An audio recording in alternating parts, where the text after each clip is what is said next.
ആവർത്തന പുസ്തകം അധ്യായം 9.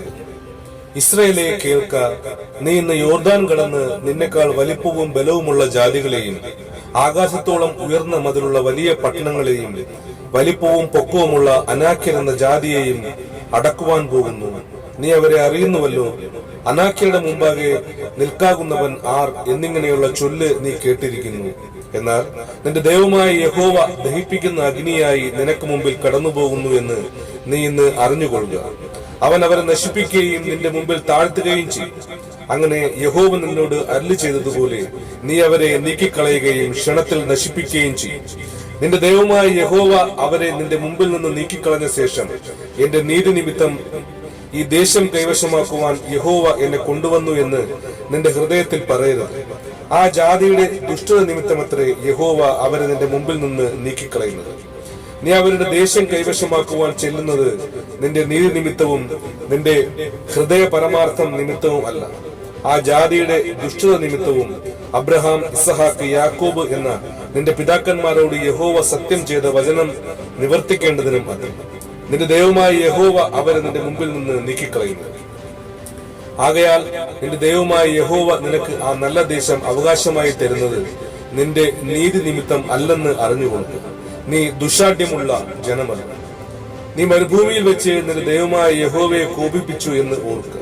മറന്നു കളയരുത്, മിസ്രയീം ദേശത്തു നിന്ന് പുറപ്പെട്ട് നാൾ മുതൽ ഈ സ്ഥലത്ത് വന്നതുവരെയും നിങ്ങൾ യഹോവയോട് മത്സരിക്കുന്നവരായി.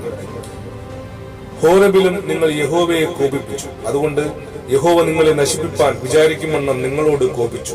യഹോവ നിങ്ങളോട് ചെയ്ത നിയമത്തിന്റെ പലകകളായ കൽപ്പലകകളെ വാങ്ങുവാൻ ഞാൻ പർവ്വതത്തിൽ കയറി 40 രാവും 40 പകലും പർവ്വതത്തിൽ താമസിച്ചു. ഞാൻ ആഹാരം കഴിക്കുകയോ വെള്ളം കുടിക്കുകയോ ചെയ്തില്ല. ദൈവത്തിന്റെ വിരൽ കൊണ്ട് എഴുതിയ 2 കൽപ്പലക യഹോവ എന്റെ പക്കൽ തന്നു.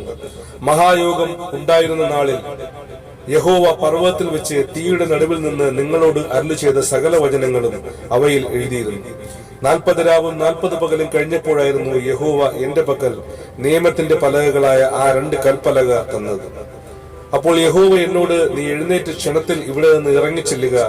നീ മിസ്രയീമിൽ നിന്ന് കൊണ്ടുവന്ന നിന്റെ ജനം തങ്ങളെ തന്നെ വഷളാക്കി ഞാൻ അവരോട് കൽപ്പിച്ച വഴി വേഗത്തിൽ വിട്ടുമാറി ഒരു വിഗ്രഹം വാർത്തുണ്ടാക്കിയിരിക്കുന്നു എന്ന് കൽപ്പിച്ചു.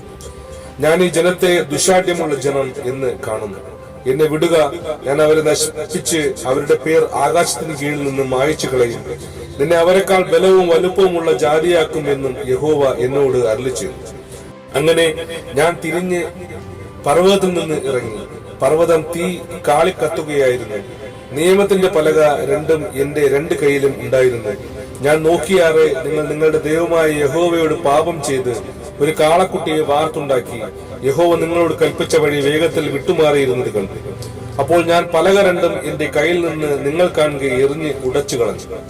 പിന്നെ യഹോവയെ കോപിപ്പാൻ തക്കവണ്ണം നിങ്ങൾ അവനെ അനിഷ്ടമായി പ്രവർത്തിച്ച നിങ്ങളുടെ സകല പാപങ്ങൾ നിമിത്തം ഞാൻ യഹോവയുടെ സന്നിധിയിൽ മുമ്പിലത്തെ പോലെ 40 രാവും 40 പകലും വീണ് കിടന്നു. ഞാൻ ആഹാരം കഴിക്കുകയോ വെള്ളം കുടിക്കുകയോ ചെയ്തില്ല. യഹോവ നിങ്ങളെ നശിപ്പിക്കുമാറ് നിങ്ങളുടെ നേരെ കോപിച്ച കോപവും ക്രോധവും ഞാൻ ഭയപ്പെട്ടു. എന്നാൽ യഹോവ ആ പ്രാവശ്യവും എന്റെ അപേക്ഷ കേട്ടു. അഹരോനെ നശിപ്പിക്കുമാറ് അവന്റെ നേരെയും യഹോവ ഏറ്റവും കോപിച്ചു. എന്നാൽ ഞാൻ അന്ന് അഹരോന് വേണ്ടിയും അപേക്ഷിച്ചു.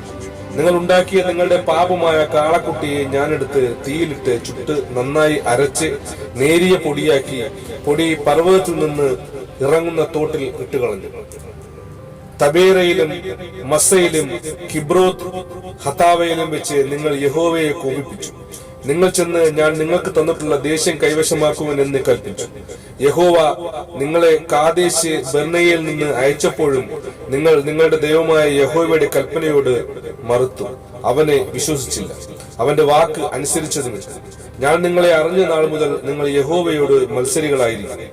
യഹോവ നിങ്ങളെ നശിപ്പിക്കുമെന്ന് അരുളി ചെയ്തിരിക്കുന്നത് കൊണ്ട് ഞാൻ യഹോവയുടെ സന്നിധിയിൽ 40 രാവും 40 പകലും വീണ് കിടന്നു. ഞാൻ യഹോവയോട് അപേക്ഷിച്ചു പറഞ്ഞത്, കർത്താവായ യഹോവയെ, നിന്റെ മഹത്വം കൊണ്ട് നീ വീണ്ടെടുത്ത് ബലമുള്ള കൈയാൽ മിസ്രയീമിൽ നിന്ന് കൊണ്ടുവന്ന നിന്റെ ജനത്തെയും നിന്റെ അവകാശത്തെയും നശിപ്പിക്കരുത്. അബ്രഹാം, ഇസഹാക്ക്, യാക്കോബ് എന്ന നിന്റെ ദാസന്മാരെ ഓർക്കണമേ. താൻ അവർക്ക് വാഗ്ദത്തം ചെയ്തിരുന്ന ദേശത്ത് അവരെ എത്തിപ്പാൻ യഹോവയ്ക്ക് കഴിയായ കൊണ്ടും അവൻ അവരെ പകച്ചതുകൊണ്ടും അവരെ കൊണ്ടുപോയി മരുഭൂമിയിൽ വെച്ച് കൊന്നുകളഞ്ഞുവെന്ന് നീ ഞങ്ങളെ വിടുവിച്ചു കൊണ്ടുപോകുന്ന ദേശക്കാർ പറയാതിരിപ്പാൻ ഈ ജനത്തിന്റെ ഷടതയും അവരുടെ അകൃത്യവും പാപവും നോക്കരുതേ. അവർ നിന്റെ മഹാബലം കൊണ്ടും നീട്ടിയ ഭുജം കൊണ്ടും നീ പുറപ്പെടുവിച്ചു കൊണ്ടുവന്ന നിന്റെ ജനവും നിന്റെ അവകാശവും അല്ലോ. ആമേൻ.